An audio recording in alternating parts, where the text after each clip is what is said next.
Hello everyone, welcome back to my channel cooking with Armina. আমার আজকের recipe সজনে ডাঁটা দিয়ে কাতলা মাছের ঝোল। গরমের দুপুরে সজনে ডাঁটা দিয়ে এরকম কাতলা মাছের ঝোল খেতে কিন্তু অসাধারণ লাগে। এই সজনে ডাঁটা আমাদের শরীরের জন্য যেমন উপকারী, খেতেও কিন্তু তেমনই টেস্টি হয়। ভিডিওটি ভালো লাগলে বরাবরের মতো লাইক, কমেন্ট, শেয়ার করতে ভুলবেন না। তাহলে চলুন দেরি না করে শুরু করে দিই আজকের এই রেসিপিটি। এখানে আমি 5 পিস কাতলা মাছ নিয়ে নিয়েছি। এবার আমি মাছগুলোকে ম্যারিনেট করব। আর ম্যারিনেশনের জন্য দিলাম হাফ চা চামচ লবণ, হাফ চা চামচ হলুদের গুঁড়ো আর হাফ চা চামচ লঙ্কার গুঁড়ো। এবার মাছগুলো খুব ভালো করে মাখিয়ে নেব।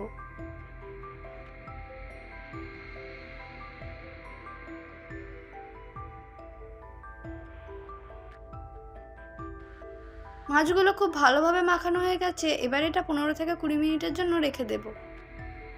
আর তারপরে ডাঁটাগুলো আমরা কেটে নেব। এখানে আমি 500 গ্রাম ছোট ডাঁটা নিয়ে নিয়েছি। এবার ডাঁটাগুলো খুব ভালো করে সাইজ করে কেটে নেব।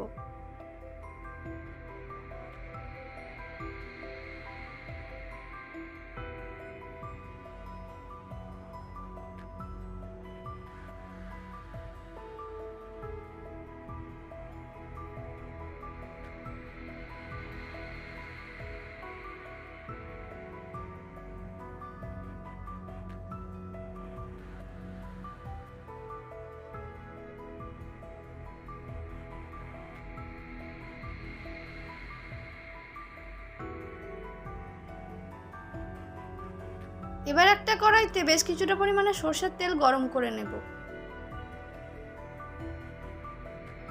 তেলটা খুব ভালোভাবে গরম হয়ে গেলে মাছগুলো এর মধ্যে দিয়ে দেব।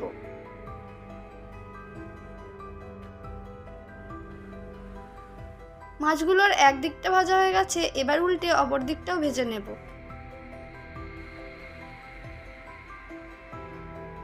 মাছগুলো ভাজা হয়ে গেছে, এবার মাছগুলোকে একটা পাত্রের মধ্যে তুলে নিচ্ছি। আর ওই একই তেলের মধ্যে আমি বাকি মাছগুলো ভেজে নিচ্ছি। সমস্ত মাছগুলো ভাজা হয়ে গেছে, এবার মাছগুলো তুলে ওই পাত্রের মধ্যে রেখে দিচ্ছি। আর ওই একই তেলের মধ্যে আমি একটা শুকনো লঙ্কা আর 1 চা চামচ গোটা জিরে ফোড়ন দিয়ে নিলাম। ফোড়নটা কিছুক্ষণ নেড়ে চেড়ে নিয়ে এর মধ্যে কেটে রাখা আলুগুলো দিয়ে দিলাম। দুটো বড় সাইজের আলুকে এইরকম লম্বা টুকরো করে কেটে নিয়েছি। আর দিয়ে দিলাম হাফ চা চামচ লবণ। এবার সব কিছু খুব ভালো করে নেড়ে চেড়ে নিলাম।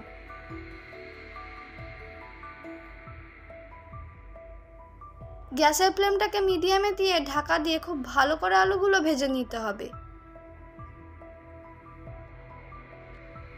10 থেকে 15 মিনিট ঢাকনা দিয়ে রাখার পর ঢাকনাটা খুলে এর মধ্যে শুকনো উপকরণগুলো অ্যাড করব।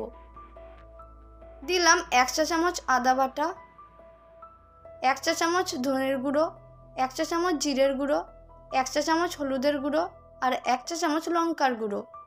এবার সব কিছু খুব ভালো করে আলুটার সঙ্গে মিশিয়ে নেব।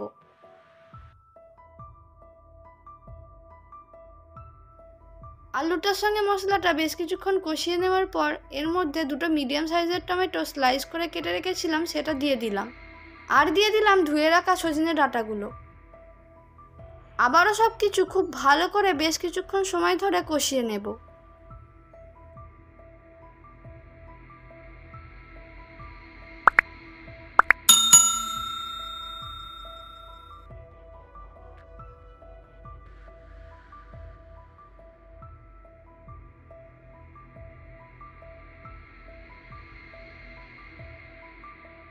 সব কিছু খুব ভালো করে কষিয়ে নেওয়া হয়ে গেছে। এখন আমি এর মধ্যে অল্প একটু জল দিয়ে দিলাম। তারপর মিডিয়াম আঁচে ঢাকা দিয়ে 10 থেকে 15 মিনিটের জন্য রেখে দেব। ঢাকনাটা খোলার পর একটু নেড়েচেড়ে নিলাম। দেখুন ডাঁটার আলুটা খুব ভালোভাবে সেদ্ধ হয়ে গেছে।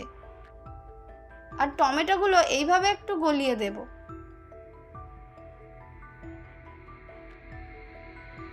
সব কিছু খুব ভালো করে কষিয়ে নেওয়ার পর জল দিয়ে দিলাম।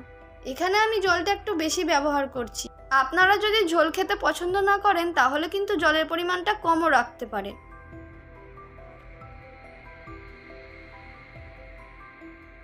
এখন আমি এর মধ্যে ভেজে রাখা মাছগুলো দিয়ে দিলাম।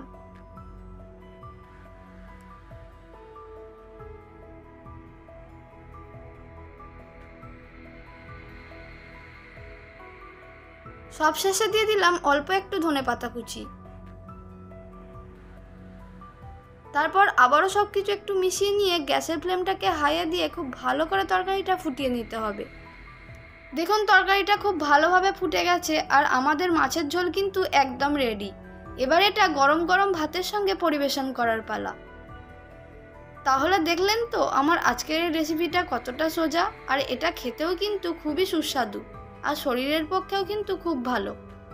তাহলে আর দেরি কিসের, আপনারাও বাড়িতে এইভাবে মাছের ঝোল বানিয়ে খান আর আমাকে কমেন্ট করে জানান কেমন হয়েছে। আজকে তাহলে এই পর্যন্তই বিদায় নিচ্ছি, দেখা হচ্ছে আবার পরের কোনো ভিডিওতে। সবাই ভালো থাকবেন, সুস্থ থাকবেন।